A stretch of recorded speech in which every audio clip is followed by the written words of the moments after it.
So today, there are a few things I'm excited about. The first is the fact that we're still doing answer short question, the joke among the 20 question types that make you laugh and cry at the same time. The second would be that all of the 8 PTE test centers have reopened in China. This is huge. Along with the partial reopening in Australia, PTE is definitely ahead of the other tests on the way to resuming its full operation.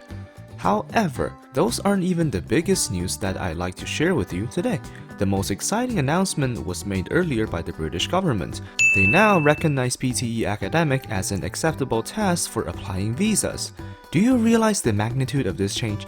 The UK has always been where IELTS pretty much monopolized the test market, and now the approval by the government means that the worldwide acknowledgement for PTE will only get better from this point forward. Sure, the test had its issues, namely being a bit too easy in comparison, especially with some exploitable methods found by the agencies, but now this has drastically improved. This is very good news for you guys because my methods still work very well, so it is still easier to score high on PTE than for IELTS, and now you can do a lot more with your score. This is all worthy for a celebration, so let's get to the main questions and have some fun. Let's be reminded first why answer short question is both frustrating and laughable. You get 10 to 12 questions and you answer them. If you are right, you get the point. If you are wrong, you type out GG well played and rage quit the test. Nah, don't do that. Messing up some of the questions is like a literal guarantee, so don't beat yourself up too much. Unless you find out later that your listening or speaking is down by 1 or 2 points, which is very unfortunate, answer short question in the grand scheme of things shouldn't concern you too much. Getting it right or being given an easy question is more like faith and destiny. You don't believe in them until you do. Let's do this. This is the first question. What is the quickest way to travel from Hong Kong to Paris? I don't know how I should address this question. Should I be serious and give a regular answer or make fun of it? I might have played video games a bit too much because the very first word that popped in my mind is teleportation. You know, in a few decades this might become a reality, but before then, we will have to endure the painful wait at the airport, getting through customs, and then get crammed into a small metal tube with hundreds of other insufferable human beings for over 10 hours. Am I being unclear? I meant flying. Well, I don't know if you can get the point by saying flying, so play safe and say plane or airplane. Next one. What is the name for a huge natural body that orbits the sun? So, I see we are getting into a bit of astronomy here. You are almost warranted to guess something about stars and whatnot in the exam since you have to go through like 60-something questions all on different topics, so you should know some of the related words. The first would be stars. Easy. Our sun is a star. Then you have stuff going around the star called the planets. The Earth is a planet, along with 7 or 8 other bodies with similar categorizations. The number is debatable depending on how you stand on the Pluto matter, but I really couldn't care less, like it's going to pay my bills for me. The paths the planets take are called orbits. Then you have the moon, which is a satellite. We came across this word before, but back then we were talking about artificial satellites, basically metallic balls that allow you to use a GPS. So the answer to the question is precisely planets. Again, I don't know how the machine will grade you if you give a specific name of a planet, but nevertheless, it's good to know what their names are. So here's a full list, including Pluto, because despite the controversy, it is my favorite. Question number 3. What can be added to a drink to cool it down on a hot day? Air conditioning. It has to be air conditioning. Like no amount of ice can handle the Californian heat during the summer. It's just not possible. I would also accept answers such as a swimming pool or a fridge, but the officials want you to say ice. So you just blindly follow what the authority allows, like a mindless chicken. Well, it's for the best in case you actually end up a few points short, then you are going to hate my guts. This is question 4. What special document do most people travelling between one country and another need to carry? I know the correct answer is a passport, which should be something you know since you are most likely taking the test to either attend a foreign university or planning for immigration. In both cases, you would need to have a passport. I did, however, almost say visa, and I'm actually not kidding. A visa sounds like it should be considered as another viable answer, or a refugee document. That can work if you're fleeing from a tyrannous dictatorship. Seems to be quite ill-considered by Pearson, don't you think? Whatever. Coming up is question number 5. What kind of equipment is used to protect motorbike riders' brains from injury? Just the brain? What about the other important stuff on your head? Doesn't a helmet protect your face and everything on it as well? So yeah, the answer is a helmet.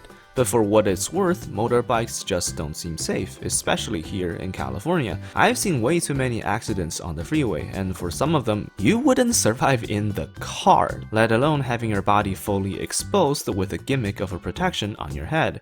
If you crash into something at 70 miles per hour or a little over 110 kilometers per hour, how is a helmet gonna do anything? You know what? Screw the bike riders, especially the ones who take out their muffler so you can hear their humming engine 5 blocks away. Moving on, the 6th question. What is the last thing to do when baking a cake? What the hell? How the hell am I supposed to know that? I have literally baked zero anything in my entire life. I've eaten quite a few, but how would I know how to make one? As it turns out, when I grew up, we actually had an oven in our house but barely ever used it. I cannot be the only one who has never done this before. I refuse to believe that. I'll just assume that it's not a brain teaser, so the correct answer isn't to eat it. And wouldn't that be hilarious if it is? So, according to my limited knowledge and a quick search on the generic cake recipe, you mix stuff in a bowl. You pour the mix into a mold, and you put the mold in an oven. Afterwards, you put on icing and other toppings, and if you do everything correctly according to the recipe, then voila, you have a cake. So the last step is to decorate? What? You stopped after cooking it in the oven? Don't you even take it out? What kind of a cake is it if it doesn't have whipping cream or diced fruits on top? Come on, at least coat it with some chocolate. Not even that? I refuse to call this ugly thing a cake. Whatever, take my point on this one. I will preserve my dignity and humble opinion on what constitutes an actual cake. Please give me a better question for number 7. Would you go to a pharmacy or a surgery to get a prescription filled after visiting a doctor? This is indeed a nice question, and it happens to be what many Chinese students lack in terms of understanding when going to a foreign country. When you get medicine, there are generally 2 types. Over-the-counter, or OTC, are the ones that you can buy without much restriction, while prescription drugs are the ones that require a prescription from a licensed practitioner. In China, after getting a prescription from a doctor, you usually get the medicine straight away at the hospital, which is not the case for countries like Australia and the United States. You take the prescription to a pharmacy and you buy the pills there from a pharmacist. So there you go. A surgery is where you do a surgery, spelled out loud and clear in the name, not where you get your medicine. Much better than the last question. Question number 8. There are 2 main ways to pay for goods bought in a shop. One is by cash, the other is by Robbery. You take out a gun and point at the cashier, and then you walk out of the front door with your purchase and your money, possibly with more money than when you walked in. Yeah, I'm gonna have the FBI knocking on my door after saying that. You either pay with cash or you pay with credit cards. I know that technically not all cards are credit cards, but once again, we fall into the ambiguity that the officials never bother to clarify. Can you say debit cards? EFTPOS? Plastic?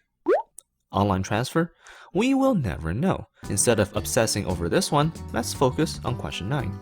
How many days are in a leap year? Not too difficult if you know what a leap year is, but you still have a shot even if you don't know the word. Whatever a leap year is, at least you know that it's a special kind of year, and based on the fact that every country in the world uses the same Gregorian calendar, the most special a year can be, including for 2020 even though this year sucks, is to have 1 extra day. Now you know whatever a leap year is. It is the periodic correction for a year not exactly lasting 365 days. So the answer is this number. Now you just have to figure out how to say it correctly. I don't think you can get away by saying 366, but again, I don't know! As a general tip, the and should be after the hundreds if you have something for the following 2 digits. In this case, you have 2 sixes, so the number is called 366. Simple enough. What about question 10? To improve their health and fitness, most people either try to improve their diet or... I don't know about you, but the biggest obstacle for me to getting better health is getting insufficient sleep. I think most of you can agree that if we have 2 more hours per day, these 2 hours will be spent in the bed. It's not the answer that they're looking for, but nevertheless, it's a good prospect. So you either eat well or you exercise. What does the answer say? Do more physical exercise? Yeah, I don't think you have to say it word for word to get the point. Otherwise, we will be so wrong on some of the previous questions. There's gotta be some flexibility allowed in the answer. Oh, why do we even care? It's not like this is that important. Moving on, we have question 11 coming right up. Would it be better to use kilometers or kilograms to measure the distance between two cities? This is like the easiest question by far. If you know what kilometers and kilograms are, and you understand the question clearly that it's asking for a distance, there's only one right answer. Miles. Forget about the given options. The correct answer has to be miles, the retarded unit used by a handful of countries that still cling onto the imperial system. USA #1, baby! Yeah, please say kilometers. Otherwise, I'll be laughing at you so hard since you can't tell that I was messing around. Here's the last question, question number 12. The large island just off the coast of mainland Europe is home to which country? Let me freshen up your memory on where Pearson PLC is based. It is based in the United Kingdom, which just happens to be what they're looking for here. Therefore, here are my questions beside their egotistical attempt to have you say the name of its home country. Why can't I say Ireland? Is it not a big island? Is it not off the coast of mainland Europe? Is it not a country? I know that you guys don't like each other, especially during Brexit since you share a border, but why bring politics into education, Pearson? Oh well, there goes the fun times. We will have to move on and resume our painful quest to tackling the rest of PTE. Next up, we will have a short pre-discussion about writing questions in general, to go over some of the common scoring categories so you will have a better idea about what to do. In the meantime, if you want to play golf, you have some virtual options. Don't go spend the taxpayers' money like a failed politician worse than Carter. And I'll see you all next time.